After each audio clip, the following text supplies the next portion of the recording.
E o país continua vivendo uma situação extremamente preocupante. A morte de 2 mulheres em menos de uma semana, em situações semelhantes de extrema violência, expõe uma grave estatística brasileira, Carol. Isso é verdade mesmo, Cabrini. É muito triste a gente ter que noticiar casos assim, mas infelizmente 4 mulheres são mortas todos os dias vítimas de feminicídio no país. E a polícia do Rio de Janeiro investiga a história de uma personal trainer de 30 anos que tinha acabado de pedir ajuda para a família. Uma profissional dedicada, que se orgulhava das suas conquistas. Menina muito meiga, muito boa, trabalhadeira, estudiosa. Foi a maior conquista da vida dela, porque ela lutou muito para conseguir concluir a faculdade. Uma jovem que se desdobrava em busca de uma vida melhor. Sempre correu atrás muito dos seus objetivos. Ela tinha a lojinha dela de eletrônicos, ela trabalhava de motorista de aplicativo. Um crime bárbaro que eles fizeram. Bárbaro demais. Não se faz um ser humano. Histórias de 2 mulheres que tiveram as vidas interrompidas pela violência de homens em quem confiaram. Pra mim ele é um monstro. Não tem definição. Tem coisa pior. Uma mulher em situação de violência, ela vai perdendo o brilho da vida, o brilho de existir. Então ela vai se apagando. E aí quando isso acontece, geralmente, ele vai embora, ele troca. E quando ela resiste, né, também é muito complicado, porque aí vem os embates. Todos os dias, 4 mulheres são mortas no país. No Rio de Janeiro, os casos de feminicídio cresceram 8% no último ano. Ilinês Valesca da Silva, de 30 anos, tentava colocar um fim nesse ciclo de violência no último domingo. O combinado era de ir pra casa da minha irmã mais velha. E minha irmã mais velha me ligou. Falou, Frank, o que tá acontecendo com a Ilinês? Eu falei, não sei. Tá acontecendo alguma coisa. Nas imagens das câmeras de segurança do prédio, o flagrante. Às 8h59 da manhã, quando tentava deixar o local, a mulher é empurrada, arremessada, pega pelo pescoço. Ela tenta fugir, mas é impedida por Valdenir da Silva Almeida, marido dela. E ele só pegava no pescoço. Pô, minha filha era magrinha. Minha filha pesava 48 quilos. 1 metro e não tinha nem 1,50 m. Ele joga ela na parede e pega por aqui. Ilinês e Valdenir se conheceram em julho do ano passado. Cerca de 3 meses depois, em novembro, casaram.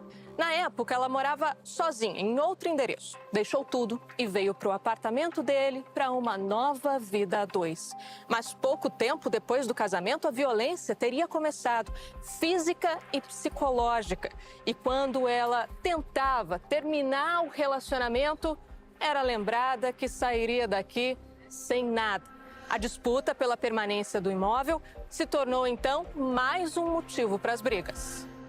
Em mensagens enviadas às irmãs e aos amigos, Ilinês relatava as agressões. Me machucou, mas não foi hoje. Foi naquele dia que você me ligou. Também não me machucou tanto, não, mas ele me bateu. Ela procurou a polícia, mas retirou a denúncia. O motivo? Medo de prejudicar a carreira do homem que a agredia. Valdenir é instrutor de academia e fisiculturista. Eu não cheguei a fazer corpo de delito, chegou na hora de ir pra trás. Eu não fiz, eu só fui pro hospital. Ilinês morreu poucas horas depois da briga no corredor. O marido alegou que havia saído de casa e, ao retornar, encontrou a mulher morta. Ele diz que não há uma briga, que a briga foi só no interior do apartamento, quando a gente viu que houve a extensão no corredor do apartamento. Ele encontra o corpo e, antes de qualquer coisa, ele tira uma foto. E eu pergunto por que ele tirou essa foto do corpo ainda estendido. Ele diz, não, só para me defender. E ele tira aquela foto, só depois ele vai na cozinha, pega uma faca, corta o fio, mudando a cena do crime, que isso dificultou um pouco o trabalho dos peritos. Nessas novas imagens exclusivas, é possível ver o comportamento do homem depois de encontrar o corpo da esposa. Ele caminha calmamente pelo corredor e pede ajuda ao porteiro. Ele sai do apartamento calmo e sempre falando no celular. Isso causou muita estranheza da polícia. A perícia encontrou marcas de dedos no pescoço da vítima. O laudo pericial que vai tirar essas dúvidas, né? Como foi o fato, o que aconteceu exatamente dentro daquele apartamento. Mas uma coisa é certa, violência doméstica ela sofria, violência psicológica ela sofria. E ele, quanto a esses crimes que já estão provados, ele será indiciado. A questão é que pessoas com esse caráter dele, pessoas com essa índole dele, são pessoas psicopatas. Pessoas que agem mexendo no seu psicológico, fazendo você acreditar que você é o culpado e a pessoa é a vítima, inverte os papéis. Em briga de marido e mulher, ninguém mete a colher. Durante muito tempo, a nossa sociedade ela reproduziu essa frase e essa lógica. Mas hoje, a gente tem um movimento contrário a isso. Nós, enquanto sociedade, estamos falando, olha só, isso aí tá errado, não pode ser assim, né? Esse é o segundo caso de feminicídio sendo investigado pela polícia em menos de uma semana na mesma região do Rio de Janeiro. Aqui, nessa casa, na cidade vizinha, Nova Iguaçu, chegou ao fim, com o pior desfecho possível, o desaparecimento de uma jovem de 25 anos. O corpo dela foi encontrado enterrado num canteiro do imóvel. Larissa dos Santos Silva desapareceu no dia 21 de janeiro. Nas últimas imagens com vida, ela entra num carro de aplicativo. O dono do imóvel, Alan Santos Guzmão Júnior, de 26 anos, passou a ser o principal suspeito.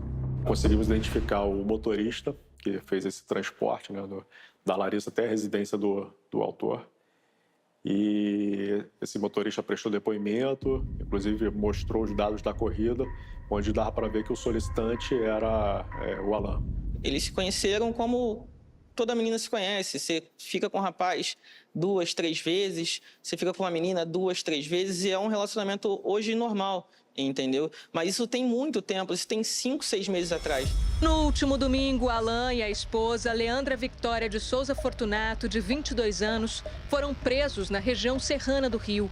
Eles passaram um curto período separados, mas reataram no final do ano passado. Os pais do investigado denunciaram a localização do casal à polícia. O delegado afirma que ainda trabalha para entender a motivação do crime. A dinâmica de como se deu o homicídio ainda é uma coisa ainda muito nebulosa para a gente. Até porque se deu no interior da residência, só quem estava presente ali foram os autores e a própria vítima. A posterior extração de dados do telefone da Larissa, a gente consiga mais elementos que indiquem como se deu isso. Eles levaram um pedaço da nossa família. Eles acabaram com a nossa família. E a gente não vai sossegar enquanto não vê eles lá. A justiça dá o que eles merecem. Não sei se vai ser 20, 30, quantos anos for. Mas que eles peguem a pena máxima. O que eles fizeram com a minha menina não se faz com ninguém.